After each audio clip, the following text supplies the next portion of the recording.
Sahabatku di dalam Tuhan, bersoraklah bagi Tuhan.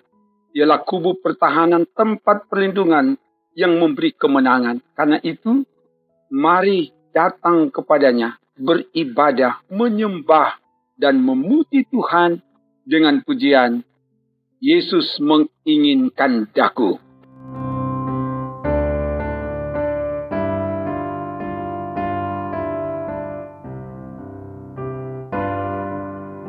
Yesus menginginkan daku bersinar baginya, dimanapun ku berada, ku mengenangkannya.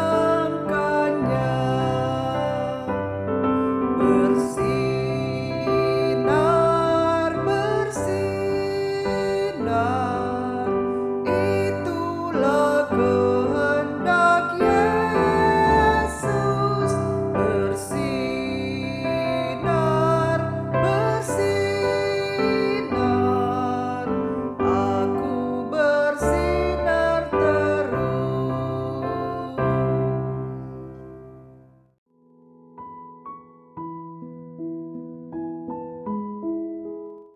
Pujian ini mengajak kita untuk tampil bersinar dimanapun kita berada. Firman Tuhan akan menuntun kita. Sebelum itu, mari berdoa. Ya Bapa, beritahukanlah kehendak firman-Mu dan mampukan kami menemukan kehendak-Mu. Melalui firman yang akan kami baca, renungkan, dan melakukan itu di hidup ini. Ke dalam kuasa-Mu hamba serahkan. Dalam nama Tuhan Yesus. Haleluya. Amin.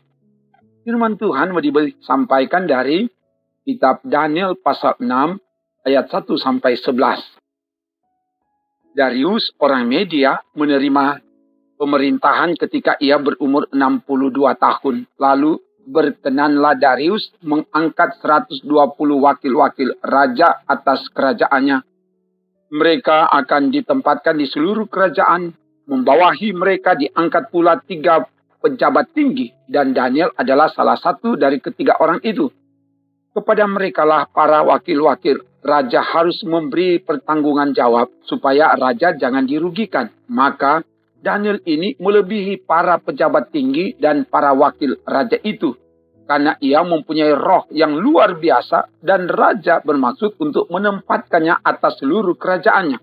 Kemudian para pejabat tinggi dan wakil raja itu mencari alasan dakwaan terhadap Daniel dalam hal pemerintahan. Tetapi mereka tidak mendapat alasan apapun atau sesuatu kesalahan sebab ia setia. Dan tidak ada didapati sesuatu kelalaian atau sesuatu kesalahan padanya. Maka berkatalah orang-orang itu, kita tidak akan mendapat suatu alasan dakwaan terhadap Daniel ini. Kecuali dalam hal ibadahnya kepada Allahnya.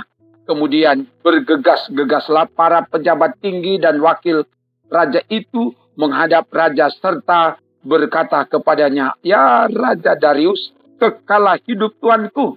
Semua pejabat tinggi kerajaan ini, semua penguasa dan wakil raja, para menteri dan bupati telah mufakat supaya dikeluarkan kiranya suatu penetapan raja dan ditetapkan suatu larangan, agar barang siapa yang dalam 30 hari menyampaikan permohonan kepada salah satu dewa atau manusia, kecuali kepada tuanku ya Raja, maka ia akan dilemparkan ke dalam gua singa.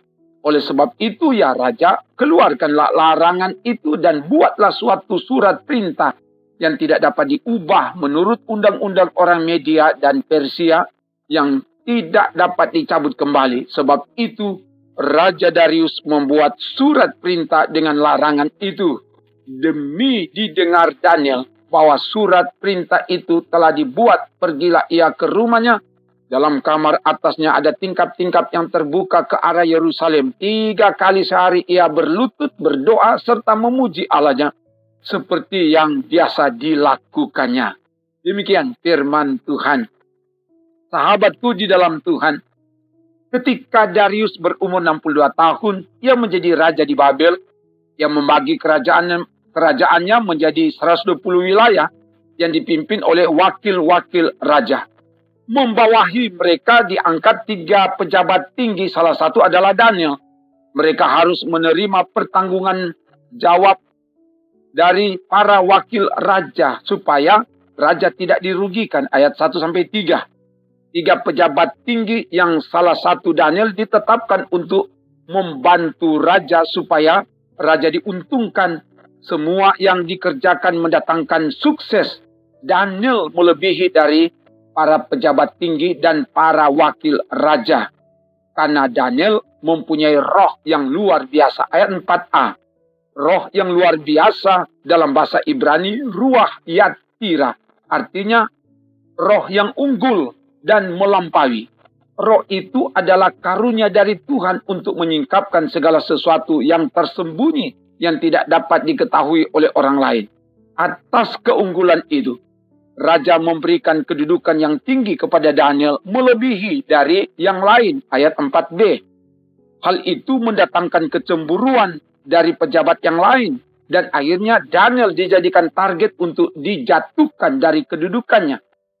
Mereka bersepakat untuk mencari kesalahan atas kinerja Daniel di bidang pemerintahan. Tetapi mereka tidak mendapati suatu kelalaian atau kesalahan padanya. Sebab dia setia. Tetapi mereka tidak berhenti sampai di situ. Mereka mencari jalan untuk mendakwa Daniel dalam ketaatan ibadahnya kepada Allah. Ayat 5-6. Untuk menjatuhkan seorang Daniel, para pejabat tinggi, wakil raja, para penguasa, para menteri dan bupati telah bermufakat untuk menempatkan Raja Darius sebagai yang utama untuk dihormati, disembah, dan semua permohonan hanya disampaikan kepada raja, bukan kepada yang lain. Karena itu, dalam 30 hari, barang siapa didapati menyampaikan permohonan kepada salah satu dewa atau manusia, maka orang itu akan dilemparkan ke dalam gua singa. Mereka meminta kepada raja untuk mengeluarkan larangan itu dengan dibuatkan surat perintah yang tidak dapat diubah menurut undang-undang orang Media dan Persia yang tidak dapat dicabut kembali, dan akhirnya Raja Darius menyetujui dan dibuatlah perintah dan larangan itu. Ayat 7-10. Bagi raja, hal itu kedengaran sangat baik dan sangat menguntungkan. Tapi sebenarnya, di balik itu ada niat busuk, ada rencana jahat untuk menjatuhkan, menyingkirkan, dan membinasakan Daniel. Mendengar surat perintah yang telah dikeluarkan oleh raja, Daniel tidak gentar dan tidak goyah. Ketaatan dan ketekunannya kepada Allah. Ia pulang ke rumah dan tetap melakukan ketaatannya kepada Allah seperti biasa. 3 kali sehari ia berlutut, berdoa, dan memuji Allah di dalam kamar atas yang tingkapnya terbuka ke arah Yerusalem. Ayat 11. Ketaatan Daniel kepada Allah tidak dapat dibatasi, dikurangi, dan dibatalkan oleh larangan atau ancaman apapun. Daniel tetap berani karena imannya kepada Allah. Keluarga yang diberkati Tuhan, sebagai keluarga Kristen, sebagai umat yang percaya kepada Tuhan, haruslah memiliki keunggulan di bidang kerja masing-masing. Keunggulan harus dibarengi dengan integritas. Sebagaimana tema renungan ini, integritas adalah senjata rahasia di tengah persaingan. Integritas adalah bertindak konsisten apa yang dikatakan dan apa yang dilakukan. Yang dikatakan sesuai dengan apa yang dilakukan. Berkata jujur, harus lakukan kejujuran. Kalau demikian, siapapun yang akan mencari kesalahan dan menjatuhkan kita, kita tidak akan dapat dijatuhkan. Hendaklah kita mengakui dan menerima keunggulan, kelebihan, dan keberhasilan orang lain. Jangan cemburu, jangan iri, dan jangan berupaya untuk menjatuhkan. Yang berikut dari bagian firman ini kita diajarkan dalam menghadapi tantangan, tekanan, dan ancaman. Hendaklah ketaatan, ketekunan, dan kesetiaan kita kepada Tuhan tetap teguh, tidak goyah. Kita tetap bersinar. Sebagaimana pujian tadi, kita harus bersinar dan terus bersinar. Sebab Allah sanggup menolong. melepaskan dan memenangkan kita dari berbagai persoalan hidup ini. Haleluya, terpujilah nama Tuhan. Amin. Mari berdoa. Terima kasih Bapa, firman telah diberitakan, biar firman-Mu dilakukan dalam hidup ini, dan diberkati semua yang mengikuti pelayanan firman dimanapun mereka berada. Keluarga-keluarga yang tetap setia beribadah kepadamu, kami tumpangkan tangan biar Tuhan jamah, Tuhan kuatkan, teguhkan dan menangkan. Dalam nama Yesus. Dan biar Tuhan buat berhasil dalam setiap aktivitas yang mau dilakukan dari hari ke hari. Sehingga semua yang dilakukan datangkan kemujuran, keberuntungan. Ini dan seterusnya. Ini doa kami. Dalam nama Tuhan Yesus. Kami doa bersama. Bapa kami yang di sorga. Dikuduskanlah namamu. Datanglah kerajaan-Mu. Jadilah kehendak-Mu di bumi seperti di sorga. Berikanlah kami pada hari ini makanan kami yang secukupnya. Dan ampunilah kami akan kesalahan kami. Seperti kami juga mengampuni orang yang bersalah kepada kami. Dan janganlah membawa kami ke dalam pencobaan. Tetapi lepaskanlah kami daripada yang jahat. Karena Engkaulah yang empunya kerajaan dan kuasa dan kemuliaan sampai selama-lamanya. Amin. Demikian pelayanan firman, pujian dan doa. Tuhan Allah menjaga nyawamu dari segala kecelakaan. Dia takkan membiarkan kakimu goyah. Dia memelihara, memberkati, menyelamatkan saudara bersama keluarga. Ini dan seterusnya. Amin. Trims.